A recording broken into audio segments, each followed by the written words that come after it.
With entertainment and distractions literally at our fingertips, we are spending more and more time on social media, watching Netflix, and playing video games.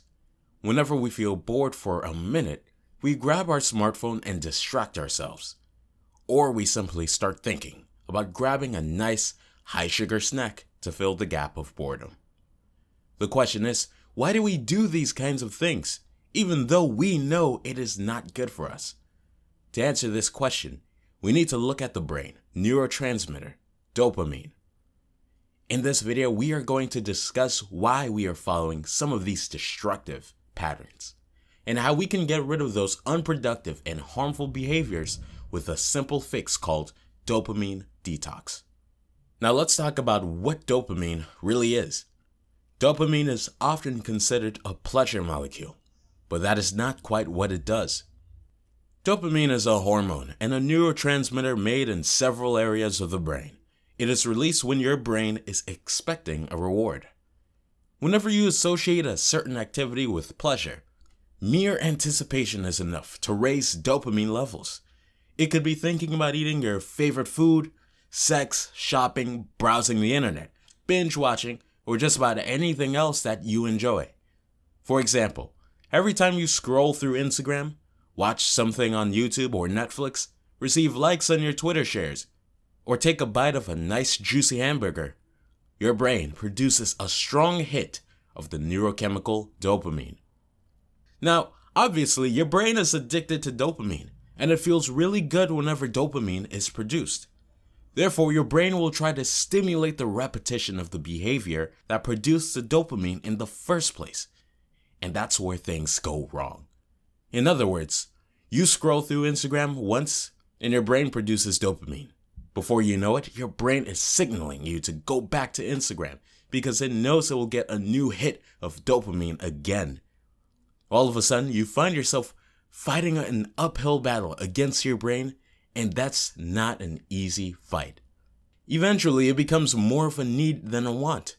So this is addiction. If you try to stop, you might go through the physical and emotional symptoms of withdrawal. The problem is that a lot of things that we consider normal in our daily life are not normal at all. It's normal simply because we have developed a mild addiction for some things on a large global scale. Yet these things are usually the obstacles that prevent you from focusing on your main goals in life. They distract you from doing deep work, and your mind is being occupied so that you don't have to think about what's wrong in your life. All in all, it can have a huge impact on the way you think and behave. To know the reality behind all this phenomenon, few experiments have been done about dopamine addiction using mice. In one of those experiments by Christian Lucier, a professor in neurology at the University of Geneva, the mice were put in a cage with levers that they could press at any time they want. When they pressed a button, a special optical sensor, which controls specific neurons in their brain, activates their dopamine neurons. Therefore, upon receiving the dopamine, the mice quickly started to show the signs of addictive behavior as they happily kept pressing the lever to receive more and more dopamine. If neuroscientists didn't take the mice out of the cage within an hour or two, they wouldn't eat, they wouldn't drink, and they'd probably die quickly, and even without knowing that they are draining their energy, as their mind would not let them know it because of the constant dopamine supply to the brain. So, what exactly happens in the brains when the mice press the lever repeatedly? It all began when mice activated a system in their brain called the MESOLIMBIC reward system. The MESOLIMBIC reward system releases dopamine in the so-called ventral tegmental area of the brain. So, the more the mice press the lever, the more their desire to press the lever increases due to dopamine release.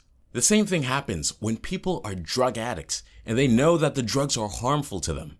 Scientists found that nicotine has a direct effect on the dopamine neurons to increase dopamine release, whereas substances such as cocaine, amphetamines, and ecstasy have an indirect effect on the dopamine neurons to increase dopamine. These drugs can cause a quicker, far more intense dopamine rush than you would get from those double chocolate chip cookies. It's such a powerful rush that you're left craving more of the same substance again and again. as a habit forms, the brain responds by toning down the dopamine release. Now you need more of that substance to get the same level of pleasure as before. So drug addiction keeps getting stronger and becomes increasingly harmful for the person. These addiction-induced charges in the brain remain, even if you stop taking drugs for long enough so that the drugs have completely left your system. To cater to all these problems, researchers have found a strategy to detox your system. Dopamine detox is a technique that allows people to interfere very specifically with circuits that matter in motivating a certain behavior and drug addiction. So why would this technique even work? Think about it this way. Let's say you've been eating at the fanciest restaurant in your city. As a result, what happens is that those luxurious meals become your new normal. So if someone offered you a slice of plain bread, you would probably refuse it. It simply wouldn't taste as good as your usual fancy restaurant meal. But what if all of a sudden you find yourself stranded on an abandoned island and you are starving for days? Do you refuse that piece of plain bread now? Suddenly that piece of plain bread doesn't seem so bad. That is exactly what the dopamine detox does. It starves you of all the pleasure you usually get, and in return, makes those less satisfying activities more desirable. What you're going to do is set aside a day where you're going to avoid all the highly stimulating activities. You're going to stop flooding your brain with high amounts of dopamine and let your dopamine receptors recover. For 24 hours, you are going to avoid all those highly stimulating, fun activities you used to do before. For an entire day, you'll have as little fun as possible. You won't be using the internet or any technology like your phone, TV, or computer. You will not listen to music, eat junk food, watch internet pornography, or masturbate. Mainly, you're going to avoid all sources of outside pleasures that give you quick gratification for the entire day. Try and go properly analog. Think about how people were spending their lives in the 80s because they had no mobile phones, no internet, and no Netflix. So you could go for a swim, read a book, or cook a long dinner. You could also meditate, reflect on your thoughts, and write down any ideas you get on a piece of paper. You are immediately going to embrace the lots of boredom. All these things might seem quite intense, but if you want faster results, you need to take dedicated action.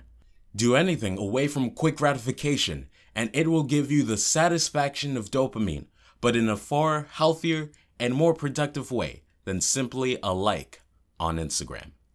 If you do not like to be strict with yourself, you can just follow a smaller dopamine detox. Choose one day per week where you're going to abstain from one of the high dopamine behaviors completely.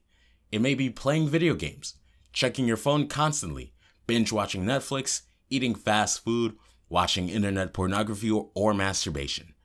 On every single week, for one whole day, you're going to avoid one of those unhealthy and unproductive activities that give you instant gratification. You can still do other things except for the selected activity. Of course, you might feel slightly bored without it, but that is the whole point. You need to let your dopamine receptors to recover by limiting the amount of dopamine flooding into your brain.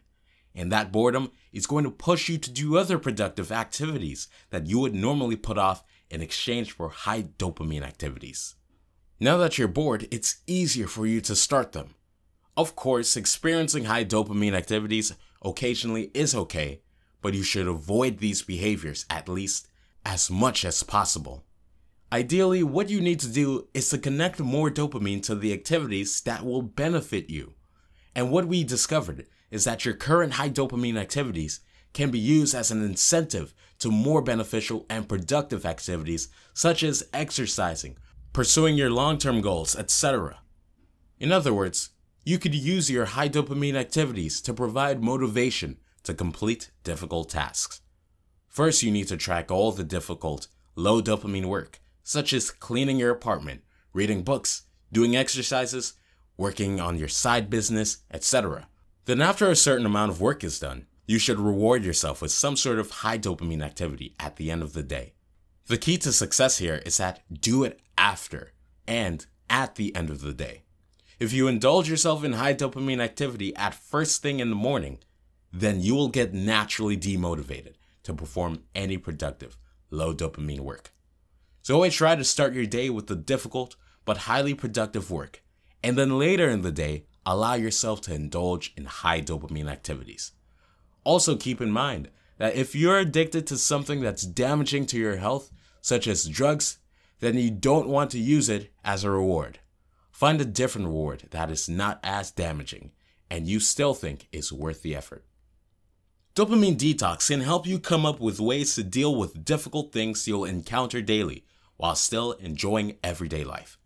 Therefore, the next time you find yourself bored and reaching for your phone to scroll through social media mindlessly, pause and take note of what you are thinking and how your body feels. Then choose something else to do instead, like take a walk or meditate. You can also include other things in this routine. Every day, select a time when you will not use any kind of device. No TV, no internet, no YouTube or Netflix. The best would be no screen time before bed. When the brain or body is overloaded with a chemical, that chemical's receptors can become overexerted. As a result, the receptors either become desensitized to the chemical or get sucked back into the cell and are no longer accessible. A classic example of this is insulin resistance, where cells stop responding to the hormone after years of being flooded with it. But that only happens in cases of extreme, prolonged exposure. Dopamine detox should be used as an exercise in self-control to break the bad habits, and though it seems difficult, it is not impossible. So, get off your phones, get outside, read a book, and start doing some productive work. This is the exact reason why I'd recommend the 24-hour dopamine detox to anyone. Feel free to adjust some of the rules if they intimidate you. Maybe trade the no internet rule to 3 educational YouTube videos per day to make it more accessible to you. Nevertheless, I highly encourage you to try it for yourself and see how it changes your life. Let me know in the comments if you plan on doing dopamine detox yourself, or if you have already tried it, what was your experience? Thank you for watching the video. Please like, comment, subscribe to our channel, and smash the bell icon.